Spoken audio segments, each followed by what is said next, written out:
Voilà, après l'invité du jour, nous sommes avec Maître Bruno Samangassou Mamat pour parler du testament. Alors, n'ayez surtout pas peur, personne ne va mourir. Hein.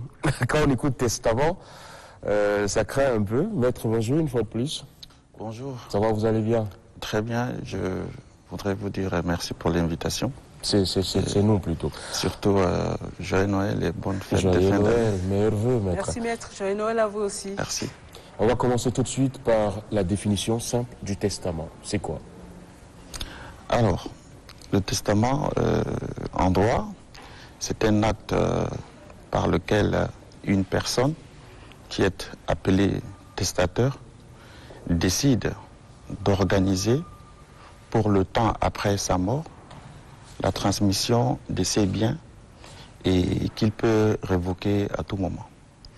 En d'autres termes, c'est un acte par lequel une personne décide d'organiser la transmission de ses biens qui sont appelés des legs pour le temps qui suit sa mort à une ou plusieurs personnes qui peuvent être appelées des légataires.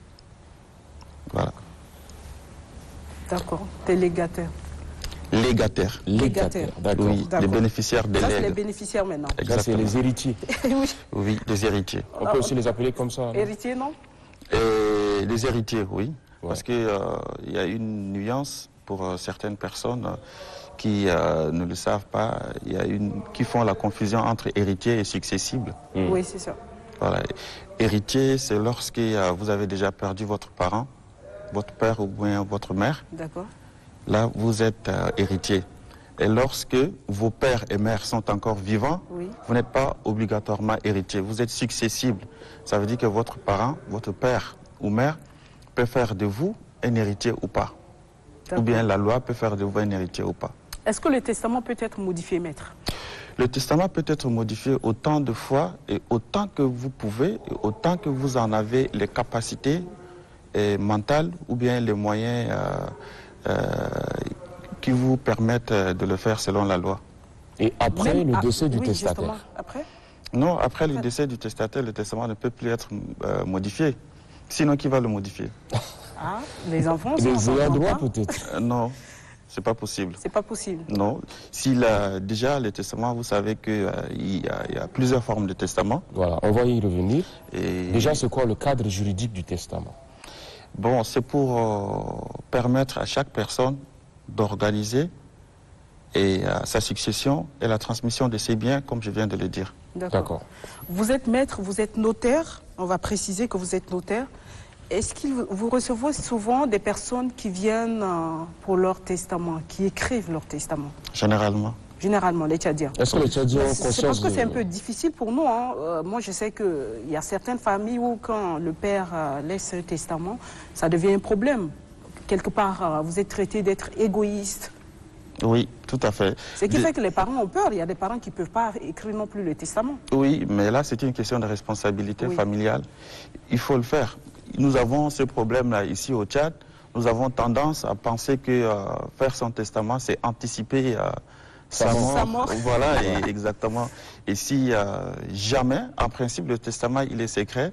Et si jamais vos enfants ou bien votre conjoint, parce que le conjoint peut aussi être un héritier, et apprend qu'il y a un testament quelque part, on se dit peut-être qu'est-ce qu'il ne va pas précipiter la mort du testateur, ou bien et tout ça, les gens ont cette réticence-là. Mais je pense qu'il y a un souci au niveau de notre pays, il y a un problème de vulgarisation et de sensibilisation en ce qui concerne le droit de succession et de libéralité.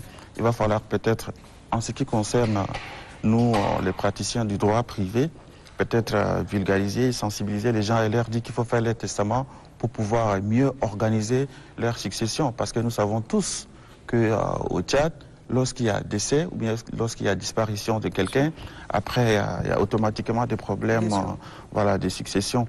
Est-ce qu'il vous est déjà arrivé de gérer un problème similaire où le père est déjà parti, le testament qui est là et les enfants contestent ou soit certains parents qui contestent les écrits? Oui. Comment vous vous êtes pris? En principe, c'est un secret professionnel, hein. Mais bon... on ne va pas citer les contemporains, on prend juste l'exemple, on essaie d'aller comme ça. On essaie de faire ce qu'on appelle la médiation. parce qu'il est de notre responsabilité de faire la médiation entre les bénéficiaires ou bien les légataires et les contestataires de ces testaments-là. D'habitude, ou bien généralement, ce sont les héritiers eux-mêmes ou bien les conjoints qui contestent les héritiers, qui contestent le testament. D'habitude, lorsque nous nous retrouvons dans une famille, entre parenthèses, nombreuse, ou bien dans une famille qui est composée de beaucoup de personnes. Polygame peut-être, par exemple? Oui, polygame, par exemple, ça peut arriver. Mais nous faisons tout pour que cela ne s'éclate pas. D'accord, maître. Alors, ce qu'on voudrait comprendre, quelles sont les différentes formes de testament et qu'est-ce qui entre en jeu en question de légalité? Pour qu'un testament soit légal conformément à la loi, quels sont les critères en fait? Déjà, il faut savoir que tous les testaments sont légaux. Alors, pour répondre à votre question de quelles sont les différentes formes de testament, il y en a 3 ou 4. Nous avons le testament holographe, nous avons le testament authentique. Holographe, c'est-à-dire? J'y viens. Nous avons le testament mystique. Mystique? Oui. Et nous avons également le testament international. Alors, le testament holographe, c'est la forme la plus simple ou bien la plus usuelle de tous les testaments.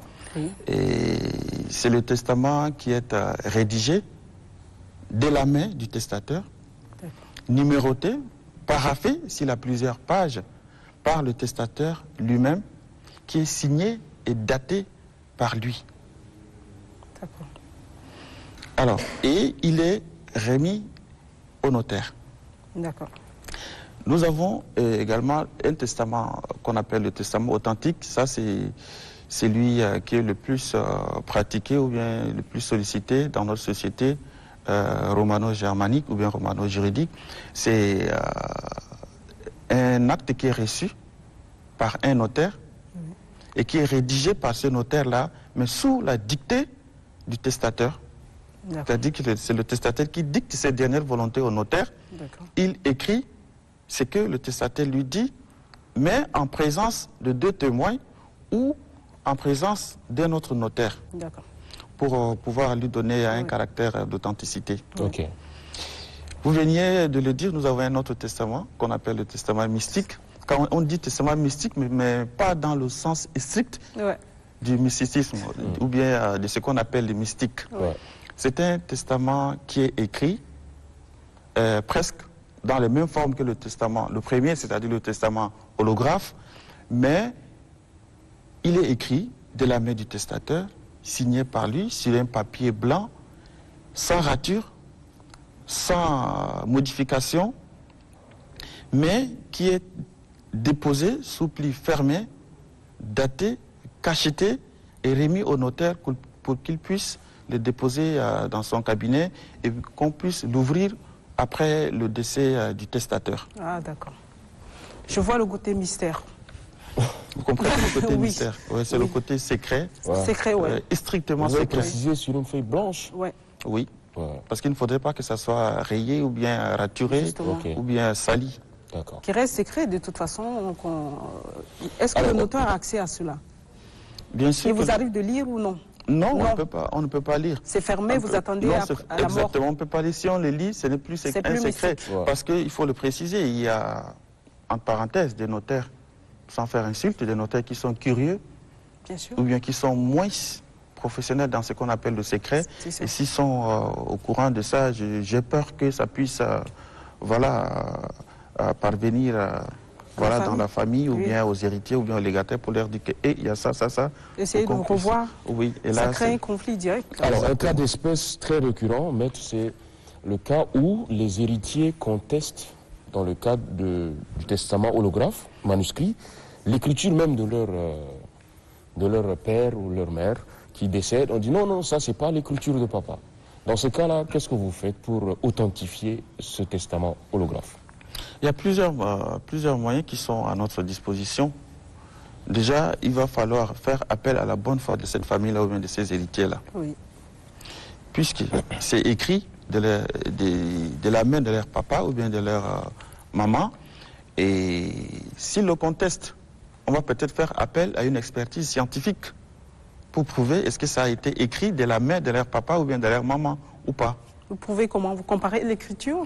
Comparer l'écriture et aussi faire appel à un calligraphe pour voir si c'est vraiment l'écriture de leur papa ou bien si c'est vraiment sa signature. D'accord. Merci beaucoup. Je ne pourrais pas encore creuser davantage cette question très intéressante qui concerne nous tous parce qu'on est tous potentiels de fin, donc il faut laisser... Est-ce que vous avez déjà fait vos testaments? Non. Mais c'est quelle question le matin? On vous a dit, nous, on a peur. Voilà une question, par exemple, qui mérite d'être posée. Qui et quand faire ce testament? Il n'y a pas un délai pour ça, il n'y a pas un temps pour ça. Mais je me rappelle qu'une fois, j'ai demandé à mon père, j'ai dit, mais papa, est-ce que toi, tu as écrit ton testament? Il dit, attends, tu veux mériter de mon vivant? Donc... oui. Il ne peut pas vous le dire. Ouais. Okay. Il n'a pas le droit. Donc à tout moment, même quand on n'a rien, on écrit son testament. On écrit. Bah, vous avez Comment déjà... ça, tu n'as rien? vous avez déjà de belles paires de chaussures. Mais justement, c'est ce que je veux lui dire. Ah, ça aussi un peu légué. Bah oui, c'est jamais bien. Voilà qui est intéressant, maître. On va peut-être y revenir prochainement. Là, on doit passer à une autre rubrique, comme on le fait signaler à la régie. À présent, c'était maître Samangassou Mamadou Bruno qui nous a parlé du testament. Et merci beaucoup au directeur du bureau d'auteur tchadien aussi. Merci d'être venu. Merci. Je se recoupe quelque part. Même les après, artistes... c'est deux juristes qui se trouvent, donc les hommes de droit. Les artistes doivent laisser des testaments par rapport à leurs droits d'auteur aussi, non? Oui, effectivement, quand un artiste décède, il faut que les héritiers viennent hériter de sa part, n'est-ce pas, des redevances. Donc, un procédé verbal de la famille nous parvient pour désigner les successeurs. Et cela se fait régulièrement. Par contre, j'avais une petite question pour lui. Oui, allez-y, si j'en ai le droit. C'est ça. Très rapidement, maintenant. Oui, vous disiez tout à l'heure que si on joue une musique sans demander l'autorisation du BUDRA, c'est ça? Oui. Ça tombe automatiquement dans ce qu'on appelle... On commet la contrefaçon. Mais c'est pour toutes sortes de musiques ou bien pour des musiques qui sont répertoriées ou bien enregistrées ou encore déclarées au niveau du BUDRA? Toutes sortes de musiques parce que au Tchad, le BUDRA est le représentant légal de l'OMPI, de l'OAPI. Donc, toutes ces organisations internationales, là, ici au plan national, leurs représentants, leurs répondants, c'est le Bureau tchadien du droit d'auteur. Que la musique soit déclarée. Donc, que ce soit n'importe quelle œuvre. D'accord, merci. Donc, ça veut dire qu'on passe tout notre temps à gaffer, là.